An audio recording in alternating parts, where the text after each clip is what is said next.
මේ උඹලගේ ජෙන් එකට ඒ කියන්නේ ඔබ 2000න් පස්සේනේ 2005 අම්මෝ ඉසයි සුනාමියවත් දැකලා නැහැ සුනාමිය දැකලා නැහැ කියන්න එපා ඇයි මම සුනාමිය හොඳට අත්විඳ මිනිස්සෙක් ඒ කොහොමද මම සුනාමියෙන් මැරලා තමයි 2005 ඉපදුනේ. ඔයාට කිසිම අයිතියක් නැහැ මම සුනාමිය දැකලා නැහැ. ඔයාට වඩා මම සුනාමිය හිටියකෝ මම සුනාමියේ පීනපු එකෙක්. තේරුණා? සුනාමිය ගිලිලා තමයි මම 2005 ඉපදුනේ.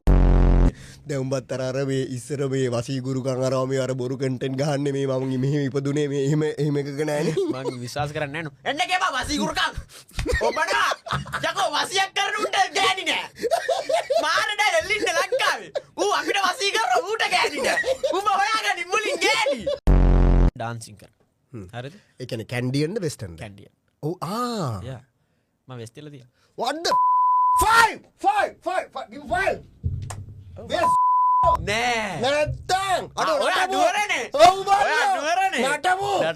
අඩු පෙරහැරි නටමු. නුවරද? ඔව්. මට කතා කරා. ඒ කියන්නේ මං අඳුරන කන්ටෙක්ස් තියෙනවා. ඒ නුවර පෙරහැරේ නටන්න හම්බෙන්නේ නැහැ ලේසියෙන්. පරම්පරාවේ හම්බෙන්නේ මං අඳුරන කන්ටෙක්ස් තියෙනවා. මම නුවර නෑ අයියෝ. අඩු මහකරික නටමුවා. නටමු මම නිකන් අර ඒක බ්‍රෑන්ඩ්ස් වලට එහෙම කිව්වේ අර ඒගොල්ලන් නෙගෝෂিয়েට් කරනවනේ අපිව මාර විදියට. කියන්නේ උන්ගේ දවස සේල් එක ලක්ෂ 5ක් විතර උන්ට ඕනේ අපිව 3000කට විතර. හරිද? එතකොට ඌරුජුවල් නගිනවයි. ඒ වීඩියෝ එකේ මම ඊට පස්සේ මේ අර ඒ වීඩියෝ එකේ කියන්නේ ඇත්තටම නිකන් දැන් අපිනේ මෙතන ඉන්ෆ්ලුවෙන්සර්.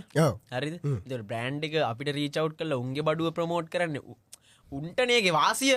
හරිද? අපි කරලා දෙන්න උන්ට උදව්වා.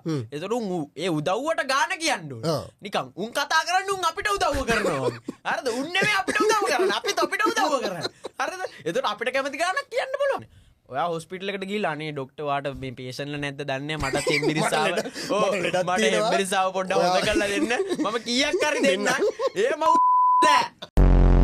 මේ කොල්ලෝ එහෙම අයියේ යාළුවෙමු කියලාද කියන්නේ යාළුවෙමු ඔයාට මම දැන් මගේ Instagram එකේ මැසේජ් රික්වෙස්ට් ඕපන් කරොත් පළවෙනි 10 ඇතුළේ ඇති පින්තූරයක් එවලා තියෙන කොල්ලෙක් ඕපන් කරොත් අඩෝ ඒක මං අහන්න හිටියේ ඇත්තටම ඒක හෙන ලස්සමයි දේවා ඒවනේවා මම බලන්නේ නැහැ අඩෝ ඉතින් උඹ කොහොමද දන්නේ ෆොටෝ එකක් කියලා වෙන කම්පත් දෙවන්නේ නෑ නේද එකක් දෙකක් ඕපන් කරලා තියෙන ඕපන් කරපු එක දෙකම වල්ලේ ඉතින් මට ආයෙ ඕපන් කරන්න ඕනේ නෑ මට වල් බලන්න ඕනේ නෑ මොකද ඒක තකොතු තියෙන එක හොඳයි හොඳ කියපන් හොඳයි පුතේ කියපන් දැන් ඔය අම්මලා තාත්තලාට උනත් කියන්නේ තමන්ගේ ළමයාගේ සාක්කුව කරේ මොකක් හරි තිබිලා කොණ්ඩම් පැකට් එකක් හම්බුනොත් උට බයින්න යන්න එපා උට හොඳ කියපන් ඌ කොණ්ඩම් පැකට් එක පාවිච්චි කරන්නේ හොඳයිනේ නැත්තම් තෝගේ මෙහෙම නලෝ ඉන්න වෙන්නේ හැමම නේනවා ඊට පස්සේ මම දන්නම හින්දා කියන්නේ ඒ කියන්නේ ඒක වැරද්දක් හැටියට දකින්න දෙමෝපියෝ ඒ කියන්නේ කොණ්ඩම් කියන්නේ තෝ වලත්තයා තෝ වගේ කාලකන්ණියෙක් මේ ගෙදරට ගැලපෙන්නේ උන්ට උන්ගේ දුවව